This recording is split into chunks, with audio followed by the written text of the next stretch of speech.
The 351 chambers of hell. We are living in the end of time. What we are supposed to do now is to prepare the church for the meeting of the Lord. On the day of the marriage celebration, the bride prepared herself to meet the bridegroom. On that day the bride adorned herself with adornment that please the bridegroom. She is arranged so that she will be ready to meet her husband. She wants to be ready and adorned and prepare to meet his husband. She put herself in a position where she will be admired by his husband. You don't prepare a woman for marriage on the same day, for preparation has to take some time. This is the task of the five ministry in this period of humanity. It is now that the church must be prepared. It is appointed to men to die once, then judgment come. You will not prepare yourself when you die. It is now and today that you must prepare yourself and be ready, for when you die your spirit will leave your body, and it is then that things begin. It is then that you will meet another universe, a world you never know. You will leave your body here on the land,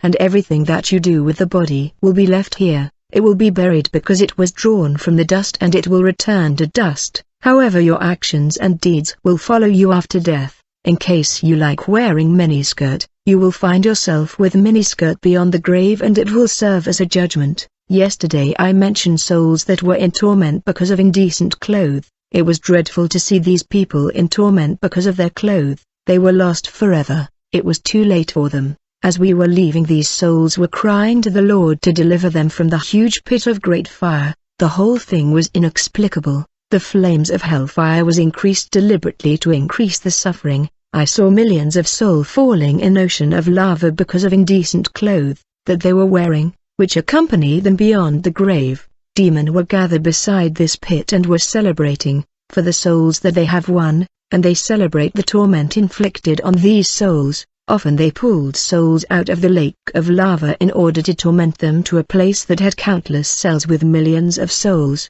The entry of this chamber was big and dark. They were thorn around, and when we had entered I saw millions of doomed souls in fire. They cried to the Lord because of their torment, but it was too late for them. These souls were chained. They were seated on the ground, which was heated and burning them. On this sand there were worms and maggots that were coming out and entering them. They sought God mercy, but it was too late for them. They were millions and they insulted the Lord. They cursed and blasphemed against the Lord Jesus Christ. In this place it was written, the chambers of those who love the world. What is the point of winning the world and losing his soul? This was the chamber of people who love the world. Do not love the world or anything in the world. If anyone loves the world, the love of the Father is not in him. For all that is in the world, the desires of the flesh, the desires of the eyes, and the pride of life, is not from the Father but from the world. These people place the world at the place of God. There was a woman on the floor that was already skeleton. She was crying and lifting her skeletal hand that was covered with worms, and she said, I was the most beautiful woman. I loved my body and served my beauty, but this is the reward I got. This is what I had become. Woe to me, where is my beauty gone? The woman had on her hand a picture album of her photo when she was on the land, reminding her what she was in the world. The Lord called her by her name. Angel, where is your beauty gone? You sacrificed your beauty for the world. The lady called Angel had the head down. Her skull was perforated and fire was coming out. She said, Lord, I regret. I gave myself to my beauty, which was the center of my life. I was the most beautiful lady in the neighborhood. People came to tell me to come back to you. I thought I was still young and should enjoy my life and my youth. People were admiring me. It all began when I noticed that men were coming to court my friend. Since I was more beautiful than her, I told myself, if men are coming after her, I could do better. I asked her, what did you do to hang out with men that are well off? She advised me to visit a mystic lady. When I paid a visit to the mystic, she gave me a perfume of seduction that attracted men. As a result, senator and ministers began to come to seek me. It was then I met a man who had HIV/AIDS. That's when I contracted the sickness. I repent. Forgive me. I have suffered enough in this place. Have I not paid enough for my sin? While she was talking, the Lord was shedding tears. The Lord said, it is written, beauty is vain. The lady said, I remember the pastor coming repeatedly to warn me to abandon this life of prostitution, but I ignored him. I have been warned enough. Woe to me for rejecting the warning. I used to say I have to enjoy my youth. But one day I will give my life to God. It was too late for this sister. Beloved, you must understand that the issue is not to live longer but to be ready. The Lord can take your life anytime. Are you ready now? Being ready means you have prepared yourself. When we move on, we saw another soul who was tormented by demons on the nose that was butchered. I said, Lord, what has she done? The Lord said she did nose surgery to modify her nose supposedly for improvement. She did not like her natural nose. She wanted to correct God. That's why demons were butchering her nose. My brother and sister, we got to remain natural. Artificial modification will condemn us. I saw more horrific torture in this place. I saw another soul who went to do artificial teeth gap. A diastema is a space or gap between two teeth. A demon was using a saw to cut his teeth. The demon said to her, you wanted to be more beautiful. You went on to pay to have a diastema to become more attractive. That is why we are doing this to you. The lady said, I did it to be beautiful on earth, but I don't need it here. The demon replied, be quiet, we will torment you forever and ever.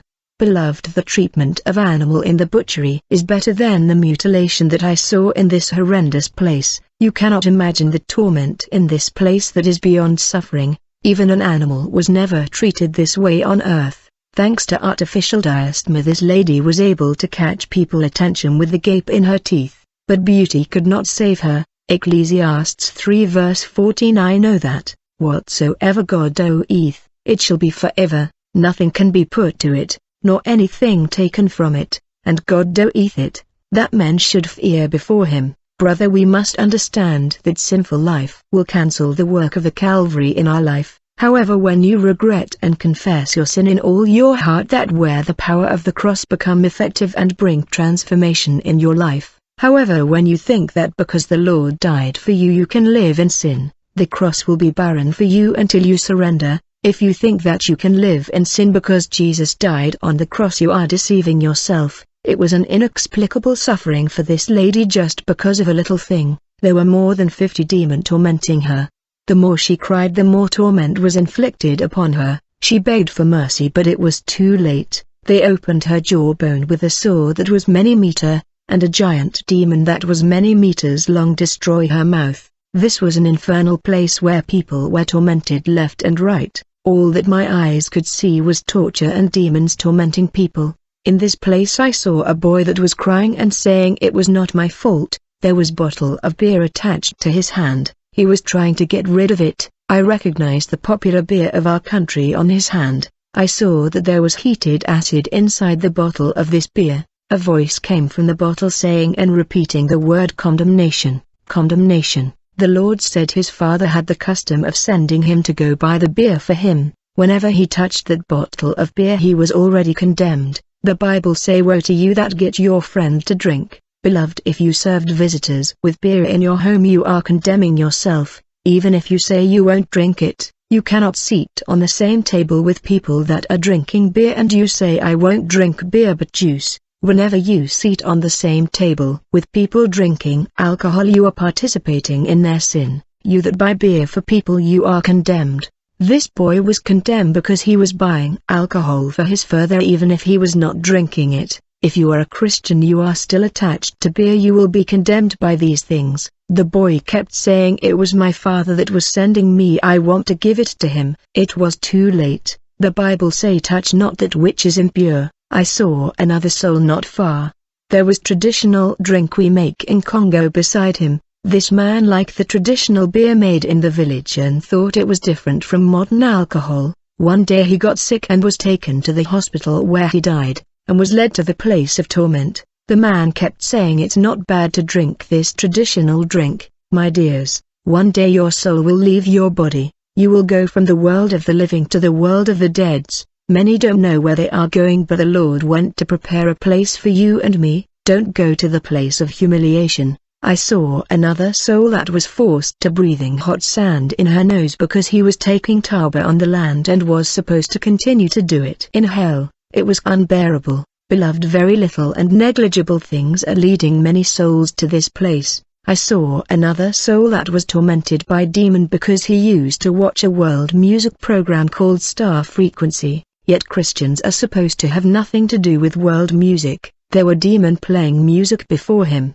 It was written the demon of star frequency, the TV program. Another soul in this place used to watch a program called Superstar, that it was all about world musical celebrity information and lifestyle. How can you be attached to anything related to world celebrity yet there is nothing there for your edification? It add nothing to your faith, but you still continued to have interest in the lives of world celebrity, and time Christians should have nothing to do with pagan and news about them. This soul, say the Lord, wanted and seek to know what was going in the lives in these profane musical celebrity. Brother, are you still curious and interested about celebrity lifestyle? How can a born-again believer be interested in world celebrity? I saw a phone beside this soul and demons were coming out of the phone to torment her. She was using her phone to check the news about world celebrity. Beloved, when you often spend all your time on the phone for all day, it's become idolatry. You don't sleep in the night for you are all the time online. This is a distraction and idolatry. She always kept up to date about modernity and urban life, for her eyes were focused on the world, its fashion trend and what it offers. Yet we must be attached to Bible reading, which is the source of happiness of the saint. We are wasting all the time in social network that is consuming all the time that was supposed to be dedicated in God's presence in meditation and prayer. This book of the law must not depart from your mouth. Meditate on it day and night, so that you may be careful to do everything written in it. For then you will prosper and succeed in all you do. Of